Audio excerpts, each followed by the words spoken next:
नमस्कार प्रिय दर्शकों, आज मैं महाभारत के उस पन्ने को खोलने जा रहा हूं जिसे हमारे समाज ने हजारों वर्षों से त्याग और महानता का स्वर्ण पत्र मानकर पूजा है। एक स्त्री जिसने विवाह के दिन ही अपनी दोनों आंखों पर जीवन भर के लिए एक पट्टी बांध ली। संसार ने कहा, कैसा महान समर्पण! पति संसार नहीं देख सकते तो पत्नी ने भी देखने का अधिकार त्याग दिया। किंतु आज मैं आपसे एक प्रश्न पूछना चाहता हूं। यह प्रश्न कड़वा है किंतु तर्क से भरा है। एक अंधे व्यक्ति को इस संसार में सबसे अधिक किसकी आवश्यकता होती है? एक ऐसी आंख की जो उसके लिए देख सके, जो उसका हाथ पकड़कर उसे मार्ग दिखाए।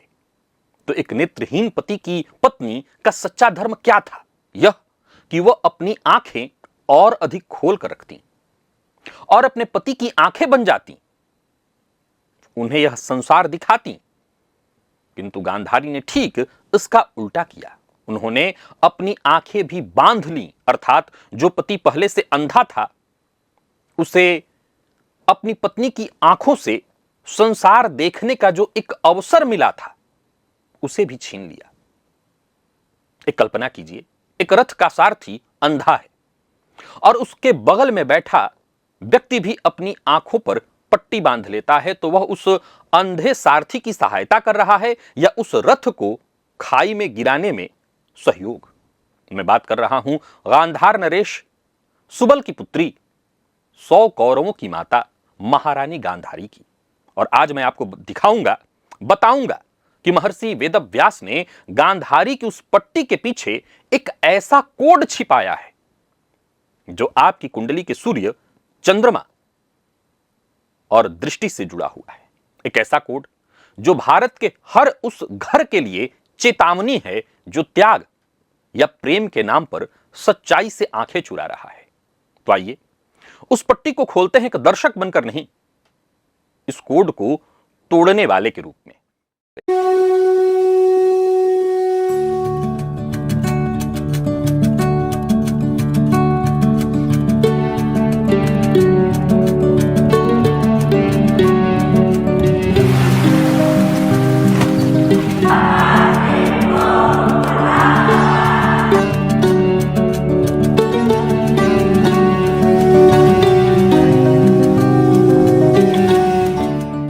कथा आप सब जानते हैं। गांधार की राजकुमारी गांधारी अत्यंत सुंदर, विदुषी और परम शिव भक्त थी। भीष्म ने धृतराष्ट्र के लिए उनका हाथ मांगा। गांधार नरेश हस्तिनापुर की सैन्य शक्ति के आगे विवश थे। जब गांधारी को ज्ञात हुआ कि उनके भावी पति जन्म से ही नेत्रहीन हैं, तब उनके भीतर एक गहरी पीड़ा उठी। किंतु उन्होंने विद्रोह नहीं किया। उन्होंने एक रेशमी पट्टी अपनी आंखों पर जीवन भर के लिए बांध लिया। उनका वचन था, जो संसार मेरे स्वामी नहीं देख सकते उसे देखने का अधिकार मुझे भी नहीं है। महारानी बनी, 100 पुत्रों की माता बनी, किंतु वह पट्टी कभी नहीं खुली। जब दुर्योधन ने बचपन में भीम को विष दिया, पट्टी नहीं खुली।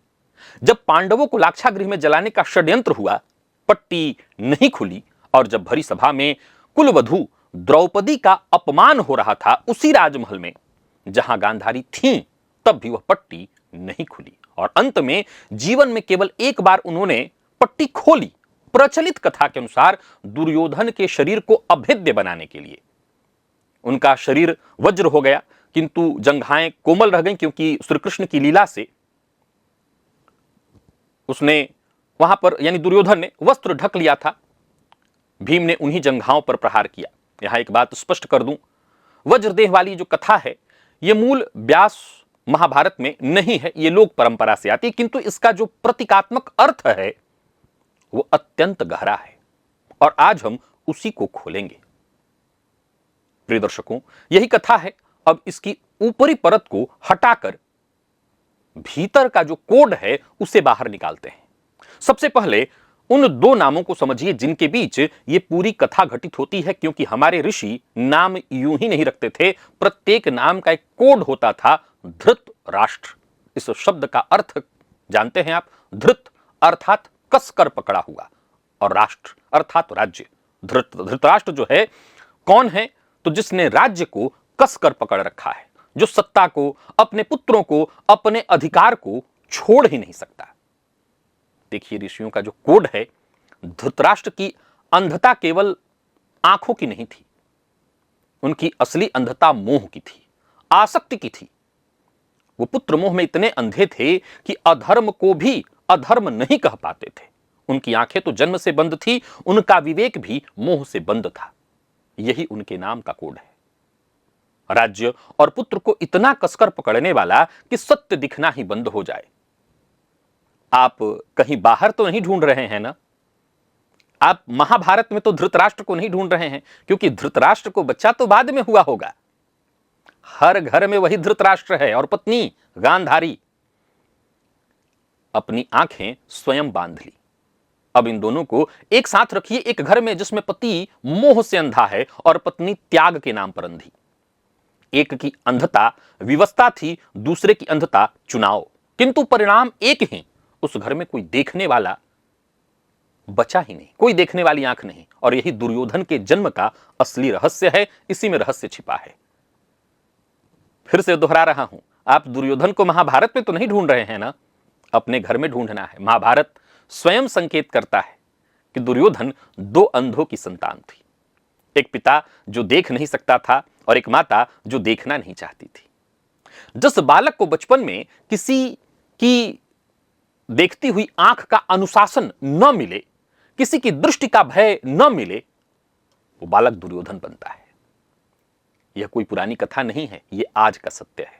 जिस घर में पिता अपने अधिकार और मोह में अंधे हैं और माता अपने लाड़ में अंधी हैं, उस घर का बालक भी अपना मार्ग खो देता है।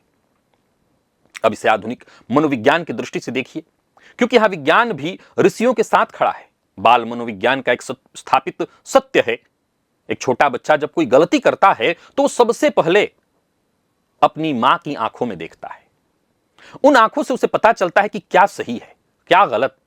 मां की आंखों की वो मूक भाषा, कभी प्रेम, कभी चेतावनी, कभी अनुशासन, बच्चे के भीतर सही और गलत का बोध गढ़ती है, उसके भीतर की संवेदना को जगाती है। अब उस दुर्योधन की कल्पना कीजिए, पिता की आंखें थी नहीं और मां ने आंखों पर पट्टी बांध रखी थी।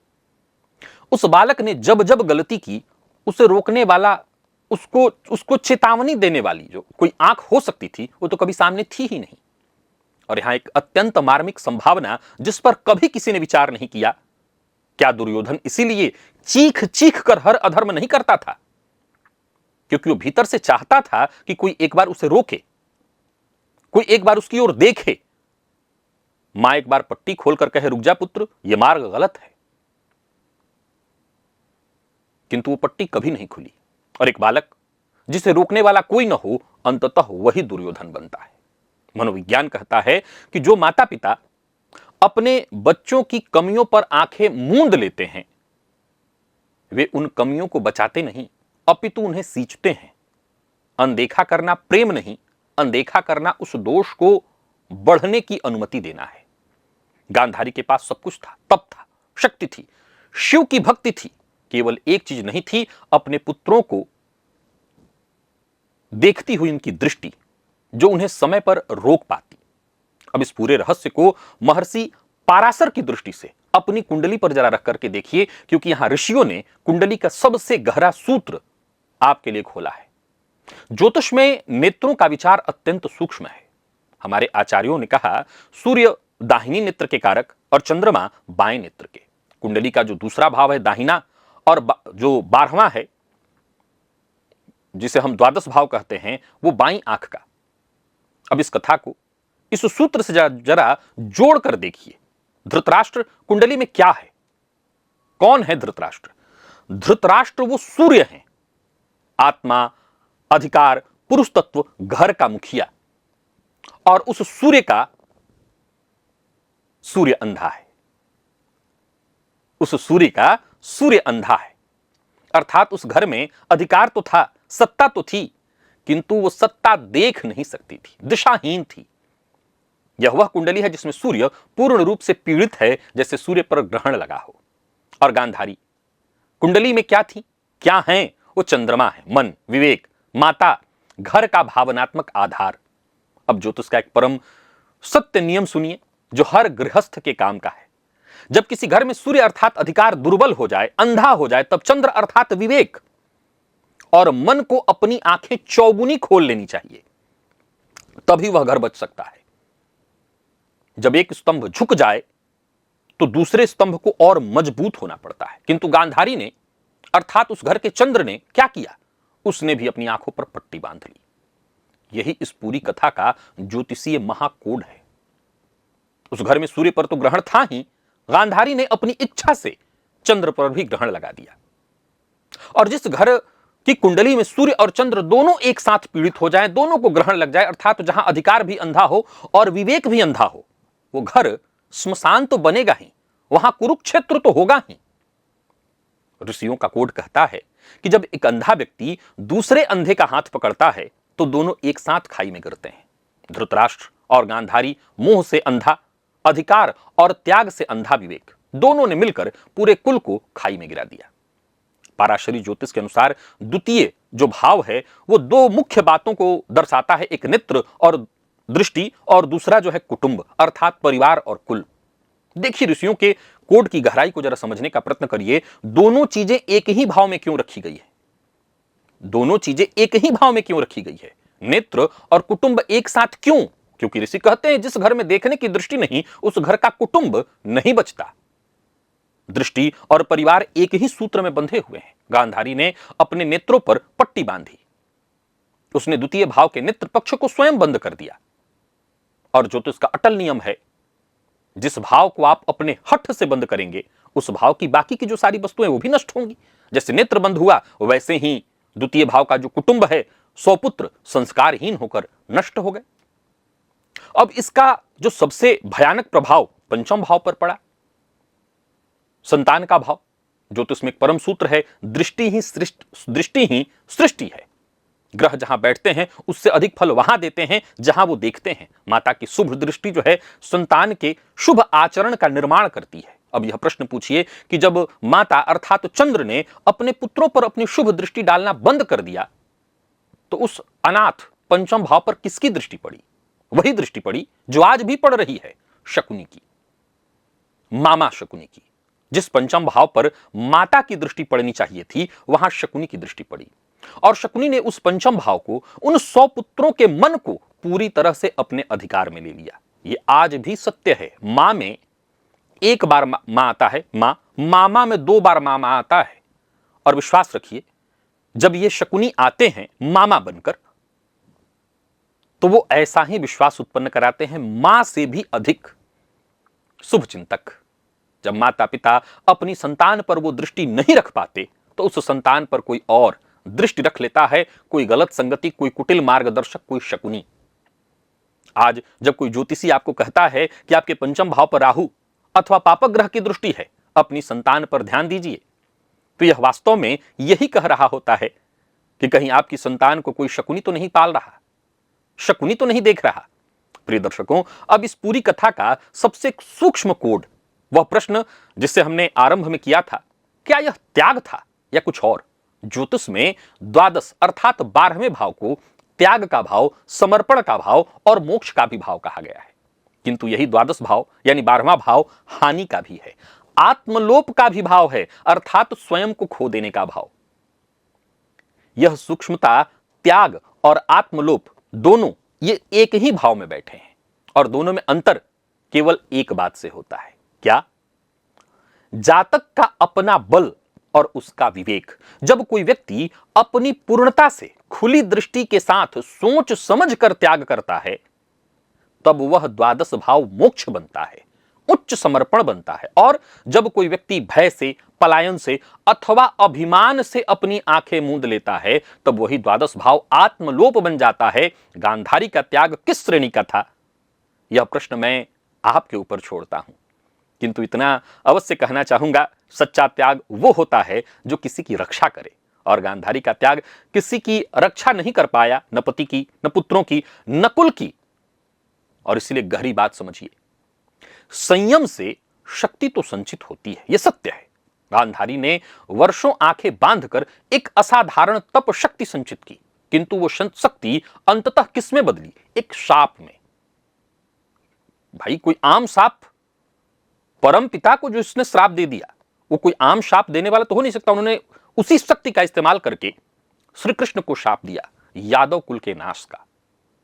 क्योंकि संचित शक्ति का जब खुली दृष्टि के बिना, ये विवेक के बिना फूटती है, तब वो वरदान नहीं शाप बन जाती है। यदि वही शक्ति गांधारी ने अपने पुत्रों को सही मार्ग दिखाने में लगाई होती तो वह वरदान बनती, किंतु बंद आंखों से संचित शक्ति अंततः एक शाप बनी। यही गांधारी की पट्टी का सबसे गहरा कोड है। त्याग और पलायन के बीच की रेखा बाहर नहीं है, भीतर है। वह रेखा आपकी अपनी दृष्टि का, अपने विवेक का। और अंत में आज की जो गांधारी और आप अगर देखें तो गांधारी को दोष दे सकते हैं। इस कहानी को अगर आप पूरी तरह सुन लिए, समझ लिए, तो इतना सुनने के बाद हो सकता है आपके मन में गांधारी को दोष देने का विचार उत्पन्न हो। तो मैं आपको रोकना चाहता हूं, बताना चाहता हूं, अपने भीतर झांकिए। आज हमारे कितने ही घरों में वही पट्टी बंधी हुई है। आज की गांधारी केवल कोई एक स्त्री नहीं है, याद रखिएगा। आज हर वह माता पिता उसी गांधारी के रोल को निभा रहे हैं, उसी पट्टी को बांधे हुए हैं, जिसे भीतर से पता है कि उसकी संतान गलत मार्ग पर है, गलत संगति में है, किसी लत का शिकार है, दूसरों का अपमान कर रही है, किंतु प्रेम की पट्टी बांधकर संसार से कहता है मेरा बच्चा तो बड़ा सीधा है। उसी किसी ने बहका दिया होगा। यह देखती हुई आंखों से मुंह मोड़ने जैसा है। और इस प्रकार आप अपने ही घर में अनजाने में एक दुर्योधन को पनपने दे रहे होते हैं। और आज का जो जीवन साथी भी है, मैं ये केवल बच्चों पर लागू नहीं करूंगा, अपने जीवन साथी पर भी पट्टी बांधे हुए हैं, संबंध में हो रहे अन्याय को देख रहे हैं, अपने साथी को गलत दिशा में जाते देख रहे हैं, किंतु समाज क्या कहेगा, भय, इस भय से अथवा यह सोचकर कि बस मुझे त्याग करते रहना है, आंखें अगर आप मूंद रहे हैं, मूंद रही हैं। मैं ये नहीं कह रहा हूं कि त्याग मत कीजिए। त्याग से सुंदर समर्पण इतना ये सुंदर है, त्याग इतना सुंदर है, समर्पण इतना सुंदर है, इससे सुंदर तो कुछ हो ही नहीं सकता। पर ध्यान रखिए, जो त्याग आपकी अपनी दृष्टि छीन ले, जो समर्पण आपको अपने कर्तव्य से अंधा कर दे, वो त्याग नहीं रह जाता। दो बातें सदैव स्मरण रखिए जो इस पूरे कार्यक्रम का, वीडियो का सार है। पहला, आंखें बंद कर लेने से रात नहीं हो जाती, केवल आपके सामने खड़ा हुआ संकट दिखना बंद हो जाता है। और जो संकट दिखना बंद हो जाता है वो टलता नहीं, अपितु और निकट आ जाता है। दूसरा, सच्चा प्रेम वह नहीं जो सब कुछ अनदेखा कर दे, सच्चा प्रेम वह है जो देखकर भी साथ खड़ा रहे। और जब मार्ग टेढ़ा हो तब उस टेढ़े को टेढ़ा कहने का साहस रखे। प्रेम का अर्थ अपनी दृष्टि खो देना नहीं, प्रेम का अर्थ खुली आंखों से देखना और साथ निभाना। गांधारी ने अपनी पट्टी तब खोली जब बहुत देर हो चुकी थी, उनके 99 पुत्र जा चुके थे। आपका संचित त्याग उस दिन काम नहीं आएगा जिस दिन आपका परिवार सत्य के नींव के बिना ढह जाएगा। इसीलिए आज ही अपनी आंखों से वह मोह की पट्टी उतार दीजिए। सत्य चाहे कितना भी कड़वा हो, अपनी आंखें खुली रखिए, क्योंकि कुंडली का चंद्र अर्थात आपका विवेक यदि सत्य देखेगा तभी वह आपके परिवार की रक्षा कर पाएगा। प्रिय दर्शकों, कार्यक्रम यहीं समाप्त होता है, लेकिन अंत में एक बात जो इस कार्यक्रम से मैं सीधा नहीं जोड़ सकता, क्योंकि न तो मैं न्यूज एंकर हूं और न मेरे पास उसके कुछ साक्ष्य हैं। अभी अभी 2 ऐसी घटनाएं घटित हुई हैं जिसमें आप सबने सुना है, सब जानते हैं मैं किस घटना की बात कर रहा हूं। 2 बच्चों ने जान खो दिया है। आप इस घटना में किसको दोषी मानते हैं मैं नहीं जानता, लेकिन विश्वास रखिए, अगर मेरा अपना दृष्टिकोण है तो मैं इन दोनों घटनाओं में माता पिता को, यानी धृतराष्ट्र और गांधारी को दोषी मानता हूं। एक बार ध्यान से देखिए, अगर वो कह रहे हैं कि मुझे तो पता ही नहीं था, अगर वो ये कह रहे हैं कि मुझे तो पता ही नहीं था, कैसे धृतराष्ट्र और गांधारी हैं आप, आपको पता ही नहीं था, यह कैसे हो सकता है? एक बार आप इस नजरिए से देखिए, क्या हर घर में धृतराष्ट्र और गांधारी और दुर्योधन नहीं हो रहे हैं? ये महाभारत की कथा नहीं है, ये हमारे घर की कथा है। ये इस श्रृंखला की 5वीं कड़ी थी। अगली कड़ी पुनः लेकर के अगले सप्ताह आप सबके सम्मुख उपस्थित होऊंगा। तब तक के लिए मुझे इजाजत दीजिए। नमस्कार।